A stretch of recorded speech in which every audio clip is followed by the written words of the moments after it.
Hi, I'm Yegi. I'm an entrepreneur and success coach who wants it all. Family, luxury, career, and the freedom to do whatever I want, whenever I want. And I'll do whatever it takes to get there. I created the Yegi Project to document my journey and inspire others to do the same. My mission is to change the world by influencing and leading others to do what they love and live fulfilled lives. Hello. Welcome back to the Yegi Project. Today we have Tye Threats, who is the CEO and founder of WTV Consulting Group. Tye, please explain and tell us what your company is about and who you are. Awesome. Thank you so much, Yegi, for having me. I am Tye Threats, the CEO and founder of WTV Consulting Group. We specialize in helping small to mid-sized organizations who are in their growth phases and may have some operational inefficiencies. And so typically we come in and we help them with their business strategy and planning, any technology implementations they need, and most importantly, how to scale their operations and operate more efficiently, as well as focus on their CX strategy. So. Awesome. We can all use help in our company, especially small businesses in that area. Yes. Now, before we dive into more technical questions about what you do, can you share a little bit about your background story? How did you end up in consulting?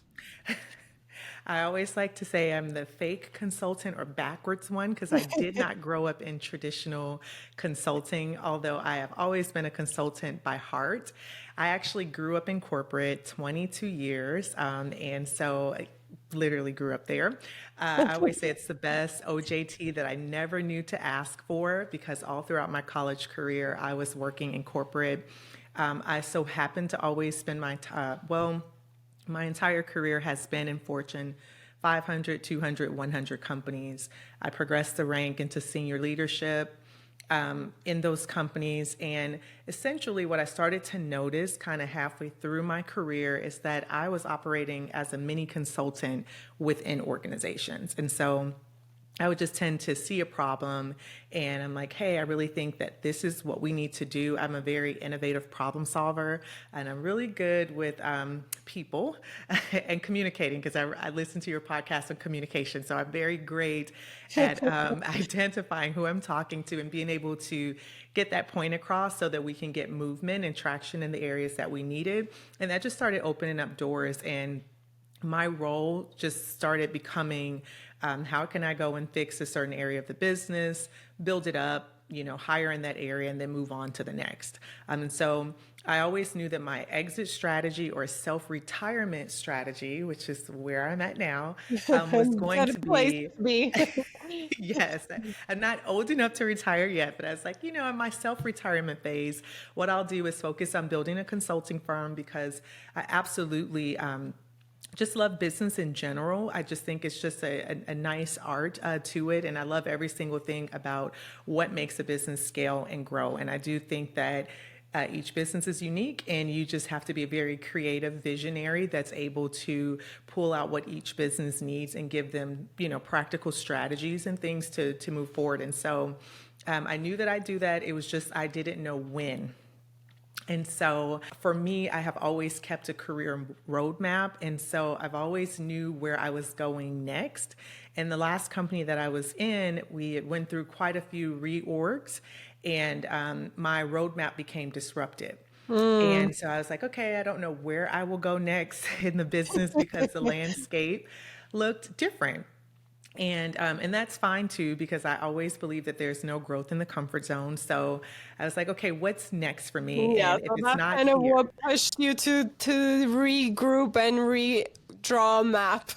yes, it did. And so I was just like, hey, I can stay here and keep collecting a paycheck, or I can get out of my comfort zone and just really look at what is next. And so that's what I did. And I actually started safe. I was like, what I'll do is I'll just go to a smaller company and just kind of build their company because I've always been in large enterprises. And right when I thought that that's the route that I was going to go, when I was interviewing for this particular VP role, I was almost 8 interview rounds in, which was very excessive. Wow. Yes, for a And smaller company. yes, absolutely. And they couldn't decide. And they were like, hey, can you interview with the consultants? And I'm like, wow, that's very interesting, but okay, sure. And so I interviewed with the consultants, and I never even got a chance to get past my introduction. And one of them was like, why are you not consulting? And I just believe in divine moments in life. And I was like, well, I don't know. I just kind of thought I hang out in corporate a little longer. And they were like, and learn what, you know? But that was the conversation I needed to really push me back to my passion and focus and say, maybe this is the right time. And so I sat on it for a little bit, maybe like a few months. And then I said to myself, because I was offered, hey, regardless of what you decide here, which I had decided not to take the role, hey, just reach out to me. I do a lot of business development for consulting. And if you decide, then, you know, maybe Yeah. I can help you. And so I took her up on that offer, and I said, I'm just going to reach out. And if she responds or says anything, then it was meant. She not only responded, but she said, hey, I have a client and I can't take on this client unless I have someone with your skill set. Are you Wow. serious? And I said, yeah, I'm serious. And so within like a weekend, I had a DBA on the side for like 10 years, just consulting. And I just changed it to an LLC. I signed the contract. I gave my 2 weeks notice. And then the next couple weeks later, I was in a contract with a Fortune 400 company, working as a consultant under my own company's name. And then I was off to a conference, and I've just been focusing on building the consulting firm and public speaking since. Wow, that's a very, very fun, smooth transition. You almost followed your calling and things just played, and you're like, okay, well, now this is the time, the world is showing me it's time for me to do it. And it's almost like we would need that extra push from somebody else to believe in us. Yeah, It's like, hey, yes, I can be a consultant. yeah, Now, I think it's true. I have a few questions for you in regards to working for a Fortune 500 company and then working. Oh, but you never ended up working for a smaller company, right? You just I jumped into am, consulting. I did. I am the smallest company I ever worked for. So, tell us a little bit what your experience was working for and growing, like climbing that ladder in a Fortune 500 companies. What were Yeah. the pros and cons in your opinion? Since you were in it for, you said about 22 years, 22 right? years, yeah. So I was always a minority on three accounts. I always say I was the youngest. I could not tell my age for a long time. I don't think I had a team that was younger than me until I was in my early 30s. And then I got my first team that was younger than me as I exited middle management. So I was always the youngest. I was always the only person of color and the only one in a skirt. Oh my gosh. In a heavily dominated male Way to industry. go. So, I mean, it was a great journey. I always say, like, when I step back and I think about it, there are a lot of negative connotations that people have about corporate. If I meet any consultant that came from corporate, they're always like, I hated it, I hated it. And I feel differently. I loved it. But also, I am one of those weird, optimistic people that I never not know why I'm in something, if that makes sense. So I've always approached my entire career journey as what I'm doing and where I'm going, these puzzle pieces and or these chess moves that I'm making is preparing me for the moment that I'm at now. So, what are the roles? Mm, What are the experiences? What are the things that I should be learning and contributing? I would be lying if I said that there were not awkward moments sometimes where you just know that it's like, oh gosh, it's weird to be in this place. Those three accounts have always when I talk about, hey, I was a minority on three accounts, I think that played in imposter syndrome a lot. And sometimes always mm, feeling like, do I deserve to be in the room or at the table? But to be in such large organizations, in a smaller company or as a business owner, any amount of money when you start that you lose, you see and you feel. yes, you In a large definitely do enterprise, feel it. but in an enterprise on the flip side, it's like you can create a project, build something or launch something and it fails, but the company still is going, right? So to be able to learn. Have a bigger budget and learn on somebody else's account is a very nice advantage to have. It And it is. takes emotions out when it's not your company, actually. So you might Yes. be smarter and make better decisions to learn It from. does. It's true. And so they never went out of business. I also learned sometimes learning to speak up when I knew things that were right or better choices. And so I always say that that's one advantage that I had with working with a lot of males. I have always been the female that kind of teetered the line where there is an emotional side to me, but I'm very just, To the this is what point. needs to be. Yes. And so it does make you balance what's practical, what's needed, like different things like that. And so I loved being able to be in school at the same time, learn some things, really have some innate abilities that I thought myself, but then also hands-on training and the ability to really test some of those out, I really feel has set me up for success, not just in running my own organization, but also being able to build. I like to, while our main clients are small to mid-sized companies, I always go and hang out with the smaller solopreneurs, family-owned businesses, because there's a lot of knowledge that you learn in corporate that can really help them in their business. And so it's just about sharing that knowledge that everyone's just not always privy to have. So, since you talked about that knowledge, what are like the top three things you've seen that a small business owner might be missing? Like three Yeah.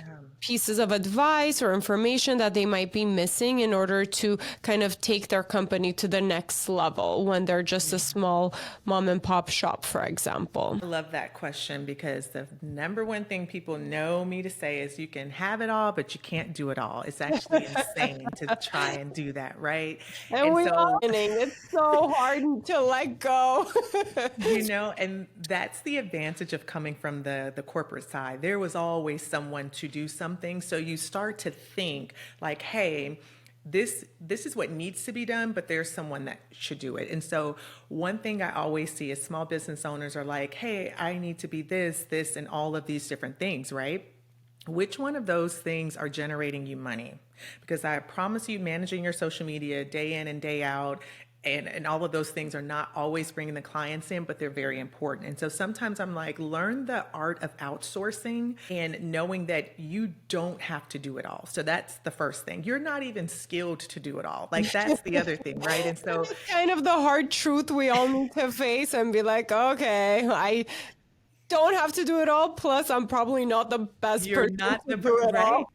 And so the thing is that we waste so much time, energy, and money in the beginning trying to be all of these things. It's like, it's my baby. It's my baby. Like, I need to do these things.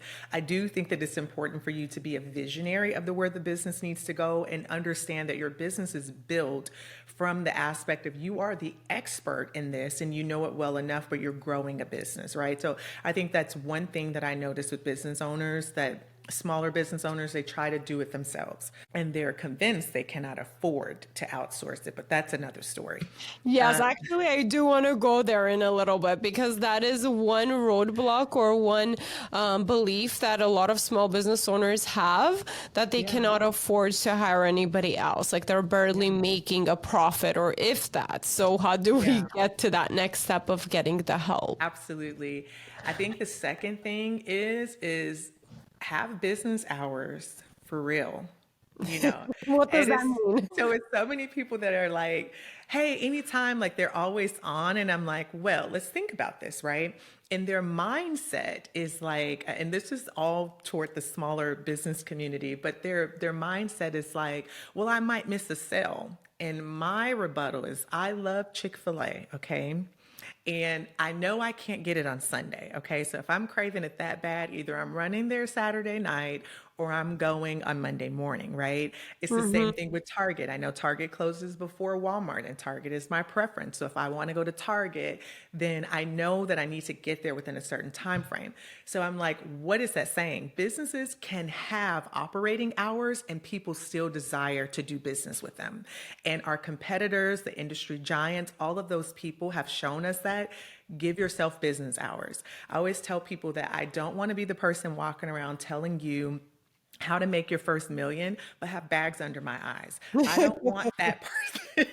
I'm not going to be a very happy millionaire. I'm like, I don't trust any person that's telling me like, hey, you want to, get to $10 million and they look like they're there. Like, you need a team, right? And so that's another thing is establishing boundaries and understanding that in order to go fast, you need energy, you need time to think. And so this is why we can use automations. We can, people can still interact with your business and be interested without you having to be hands-on. So I think that would be the second thing. And I think the third thing, shameless plug, but kind of goes back to the first one, is hire a consultant. You don't know what you don't know, right? And your job is to be married to the fact of seeing your business grow and flourish. My success is not, did I build every single thing in my business? That's not it. It's, did my business and my idea grow, flourish, and continue to become profitable and even create jobs for other people in the future? And so I think some people get a little blindsided by that. And that goes to the point of a consultant is not YouTubing 6 to 8 hours a day, hanging out in these online forums, searching for answers. Invest in yourself. Yeah. Hire a consultant, move forward so that you can get to making the money that you're looking for. Wow, wow, wow. Now let's go back to hiring a team, hiring for help. So where do we start? So if I'm a small business owner and I feel like I don't have enough time to do the things that I want to do in order to grow my business, but I also feel like I don't have the budget to hire somebody else to do it. Besides having the budget, I don't know who can do it better than me or who I could trust to do certain things, right? Because this is my baby. What advice would you give that business owner? So the first thing that no one can do better than the business owner in the very beginning for a while is client attraction, because you essentially are the brand and no one knows your business better than you, right? So that is very hard to hand off first because you're the face of bringing the clients in. You've got to figure out your rhythm when it comes to that. But when it comes to other things, right? So if we're doing a cold outreach strategy, right? Do you have to be the person that manages the emails, the campaigns that go out and different things like that? When you do start serving clients, do you have the right systems and processes in place, right? So there's two types of spins that it can be. So a conservative one is, hey, I think I'm established, right or wrong, I don't know. That may be a consultant that specializes in helping small businesses. They can set some processes in place, help you understand, are you really targeting and talking to who you believe your ideal client is? Are you really talking to them, and give you some ideas on what to do. The second thing is there may be a need for someone to focus on your lead generation, where they may be sending things out or managing your online store. If you're an e-com person, I know someone that's like, hey, I got to get quotes out, in our service-based business. Is that a space where you can hire someone, right? And so when they say I can't afford it, I grew up in corporate, so we deploy offshore strategies all the time. And so how do you What go does that find someone mean?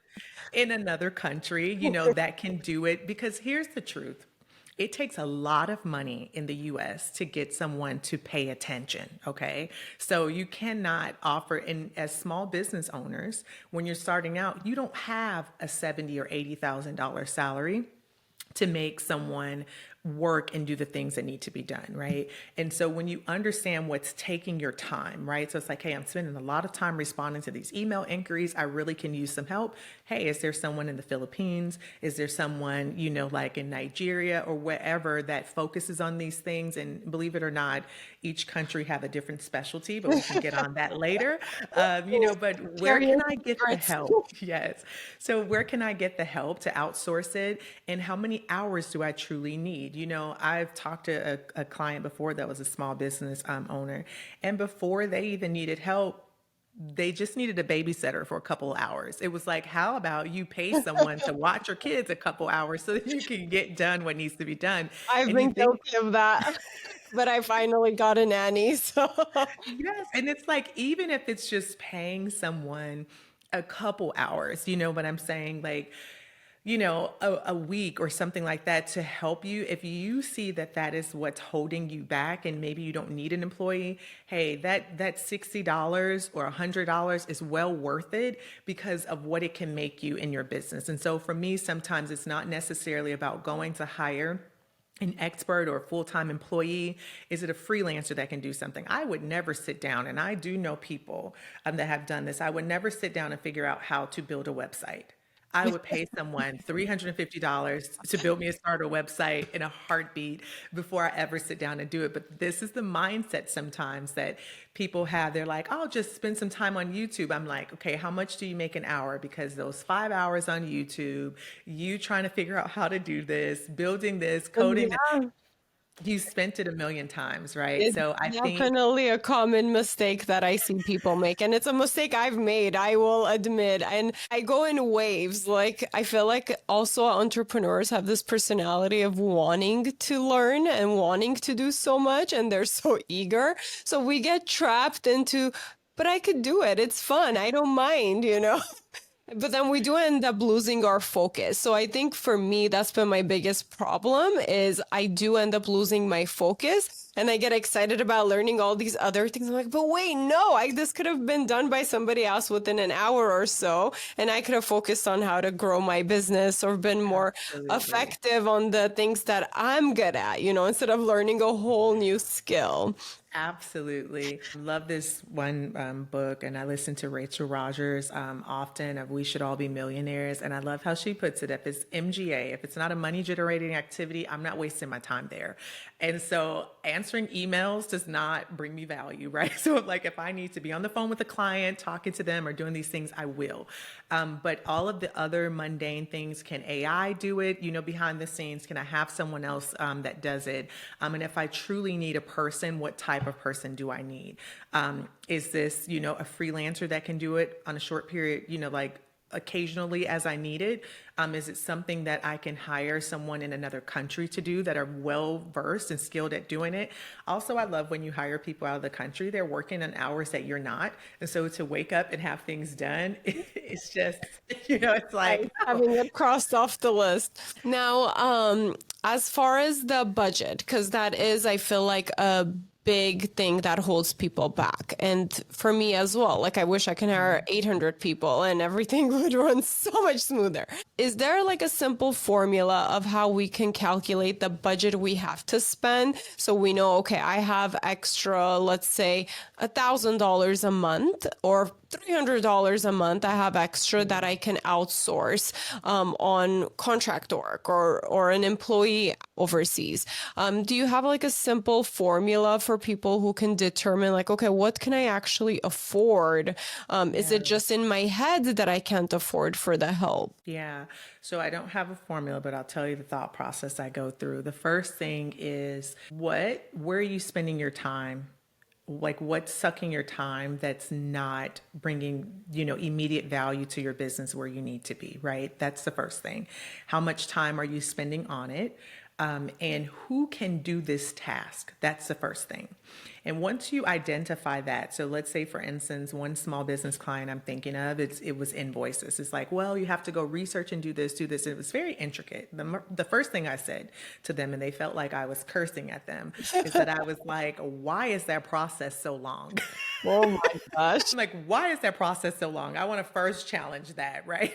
I'm like, why is it so long? So I first work to help them streamline that process, and then we can pass it off to someone else. How much time do you need? Well, I really only have so many that comes in a week, so I need, maybe about 5 hours, right? So it's two rules of thoughts, because most people won't even look at their money. I just want to be honest. Like some business owners won't even look to even know where they can spend. But it's like, hey, if you hired someone at $6 an hour or $6.50 an hour for those 5 hours that you needed it for it to be done, would it be worth it? yes, I'm sure you can find it, because if you wanted Starbucks, if you wanted a dinner, if you wanted something, you find it, right? And if that will help you work more efficiently, then you spend it. So I work a little backwards when I'm talking to small business owners. I first look at, what is that pie chart looking like per day? What's your day?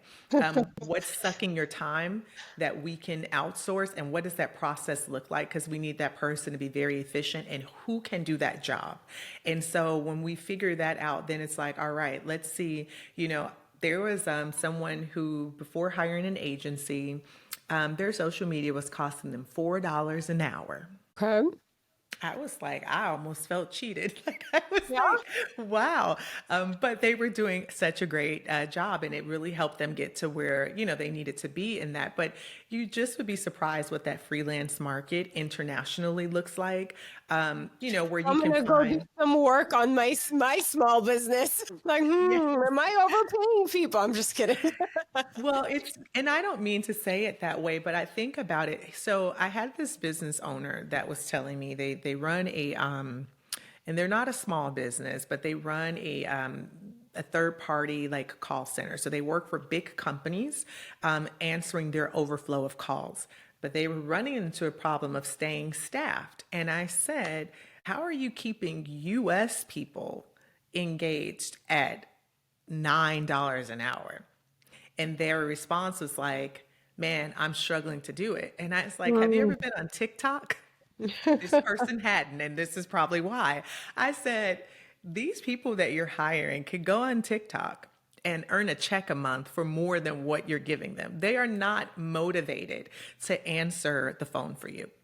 And so, in deploying a different strategy for him, in partnering with contact centers that answer calls or handle different things in other countries, he was able to stay staffed and start delivering on his billion-dollar business. He had 1.3 billion in the pipeline and could not Wow. million and could not deliver on that, because you don't understand at the margins that you have, because you're choosing, to operate so small. No one in the US, like, our groceries cost a lot of money. Yes, yes, yes. It's ridiculous. But with that said, that's the reality of it. So as business owners, especially small business owners, I feel like we don't talk about this as much, and it's kind of out of our comfort zone. We're not used to working with people overseas. We're not used to working as much virtually. We want to see the person. We want to trust.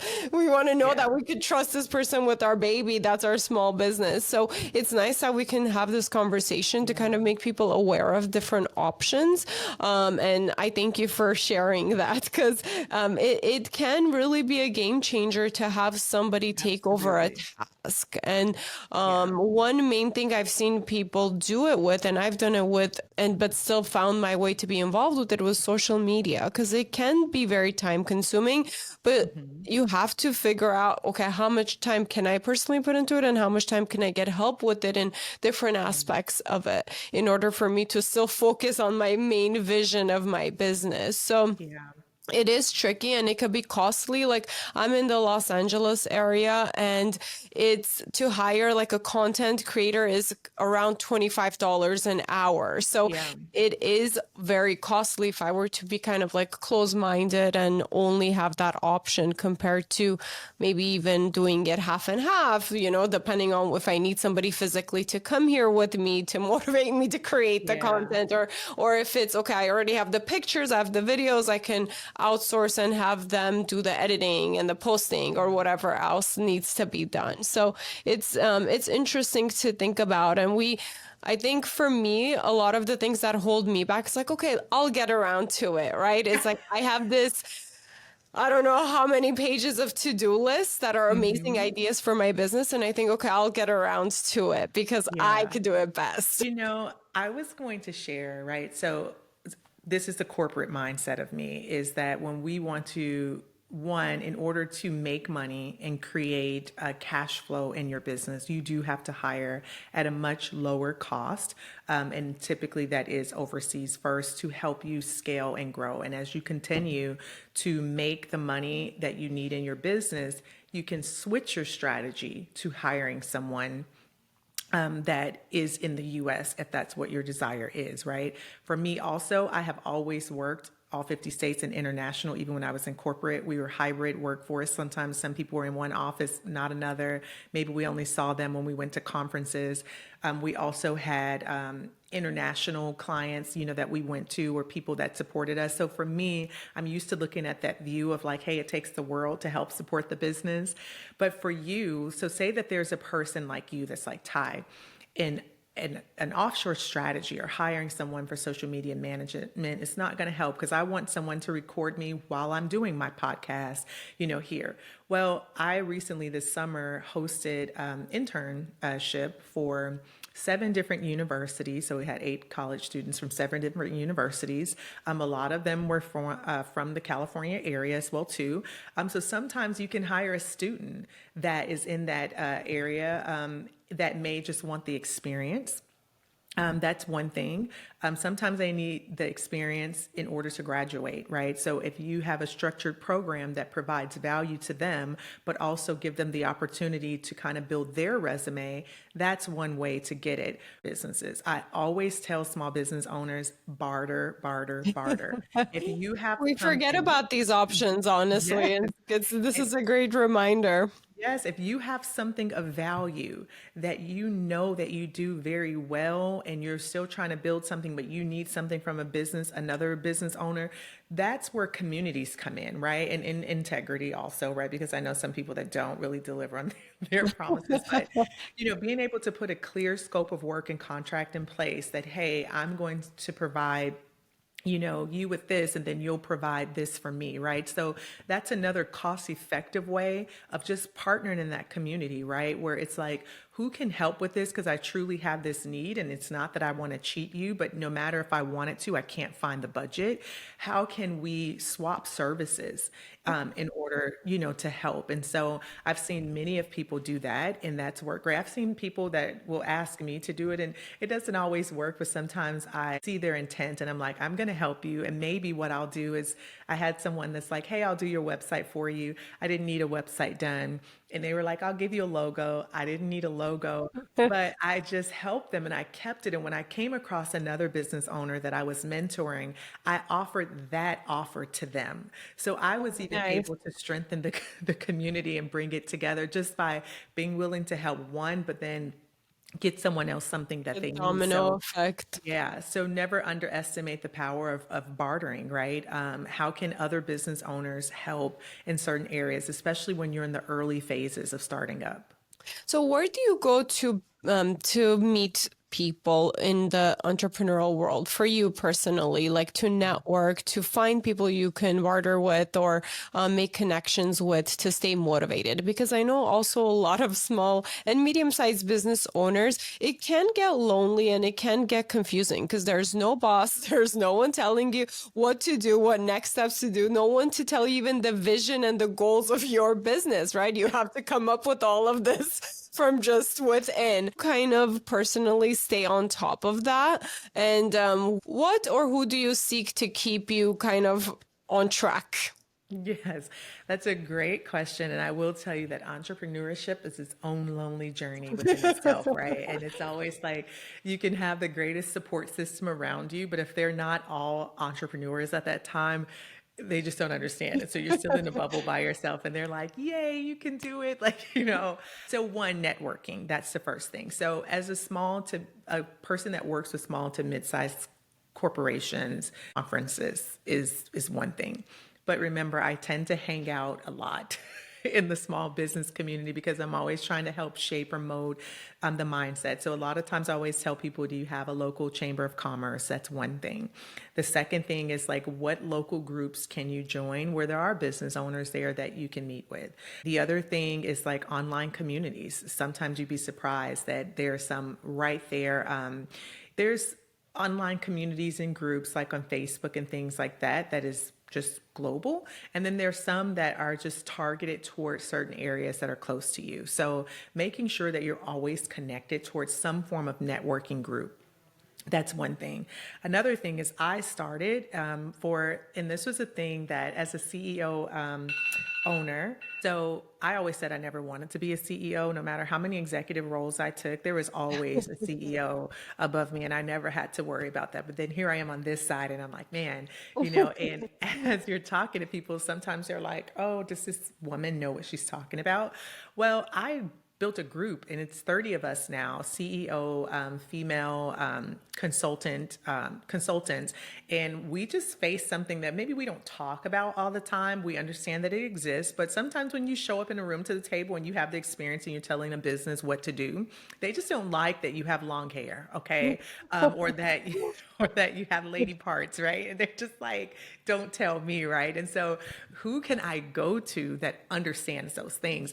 And for me, I did a LinkedIn outreach message because I was like, I told one of my teammates, I said, hey, I need to see all of the female consultants that are in their first 3 years of business that are CEO and founders. And when I found them, I did like a cold outreach message, and it landed well with a lot of them. And we meet monthly.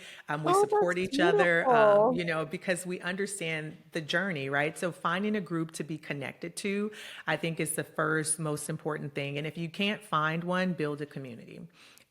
But there are people out there that need support. And the last thing I'll say, what I love to do, because you mentioned something earlier that you said, well, what are my goals? What should my visions be?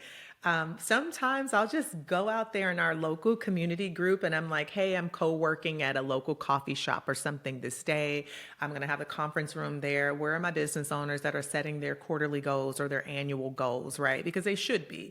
And they're like, I haven't, or I need to, or I didn't. And where can we meet? And before you know it, you're just sitting around a table of 7 to 10 people that all are just looking for common work together. Like they're just, hey, what do you do? I'm working on this. And we're able to really inspire and motivate each other. But it's just getting out there and finding those people and just staying connected because they're all in the same journey.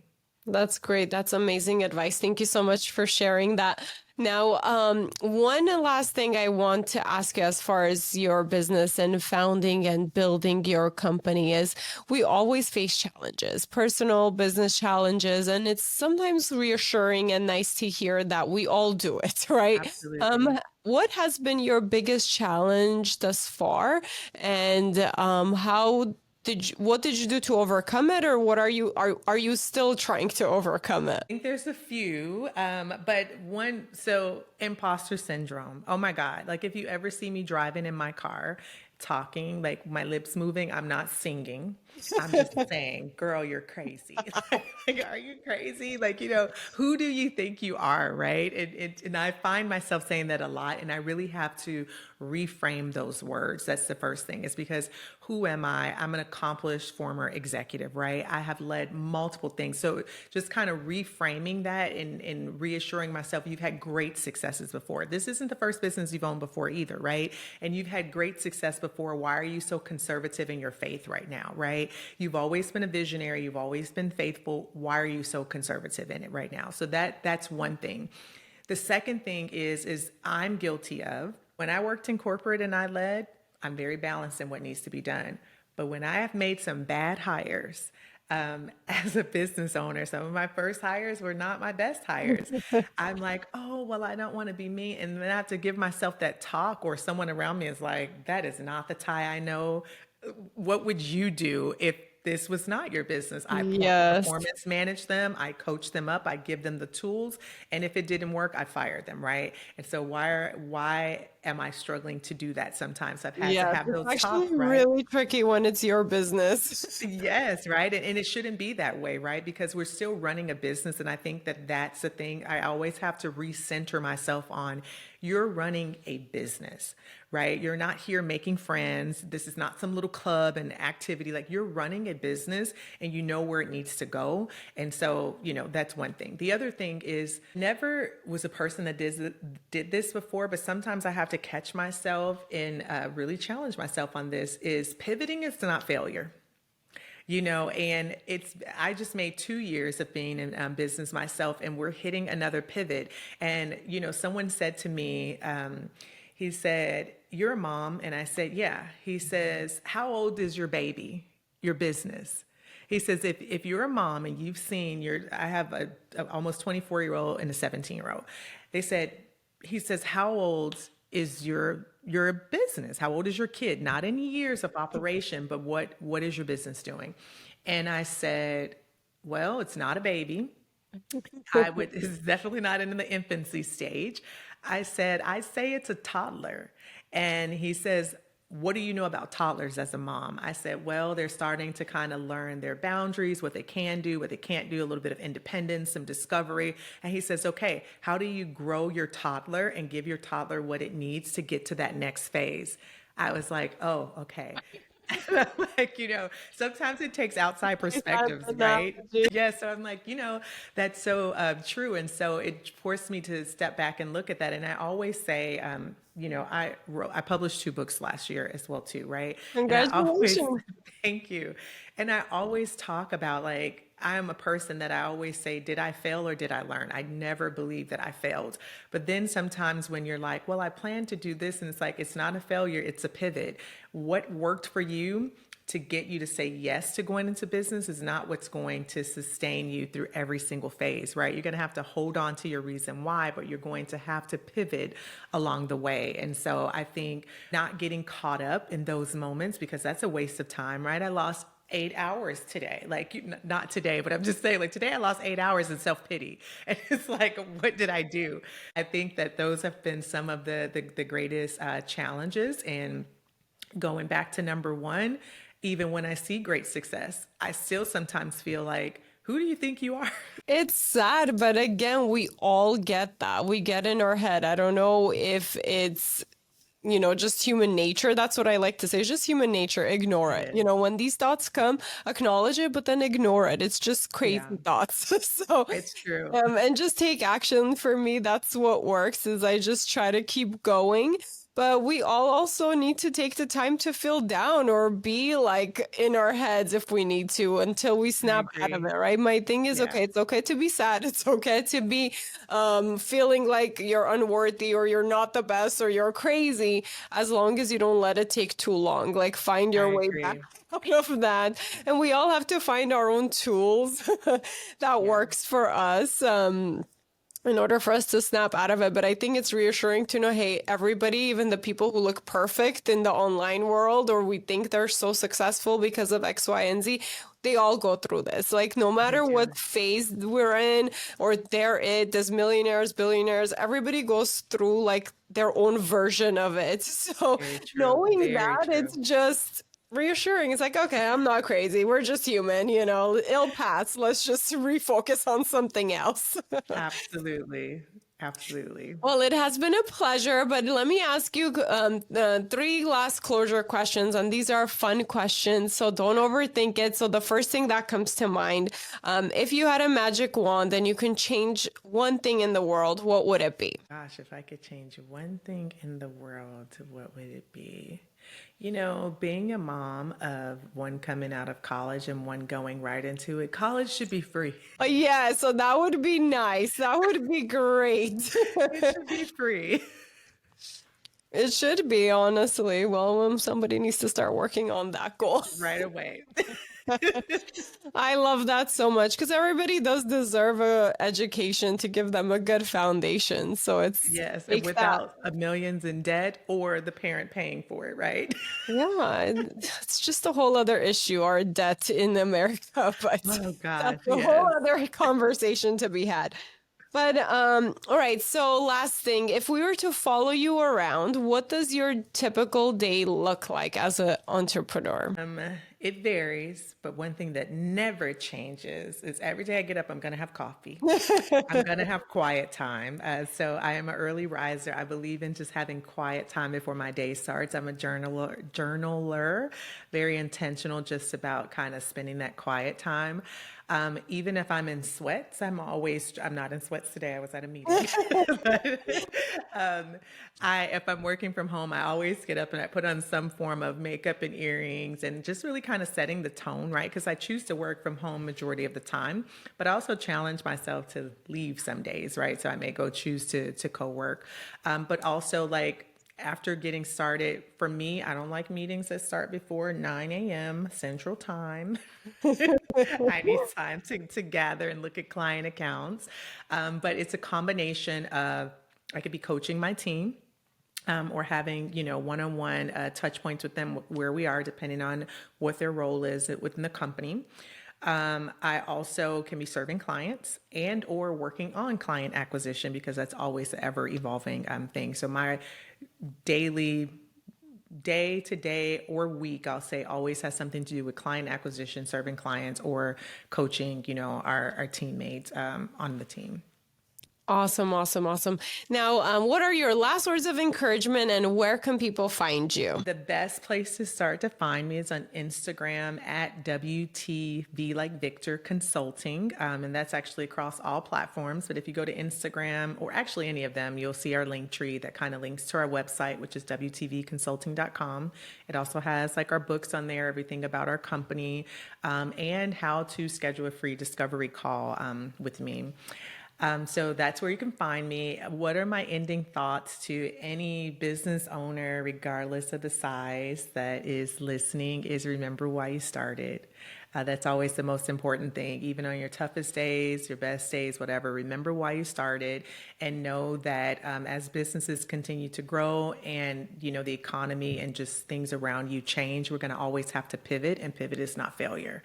So I think that those are the things that I would leave you with. Beautiful. Thank you again so much for your time and all your wisdom and knowledge, and everything you shared on our podcast. Thank you to our listeners for tuning in and being part of this community.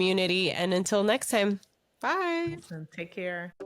Thank you for listening. Please rate and review this podcast. Follow and engage with us on social media under the Yegi Project. And if you're interested in being a guest, email info@theyegiproject.com. And don't forget to subscribe so you don't miss out on any future episodes.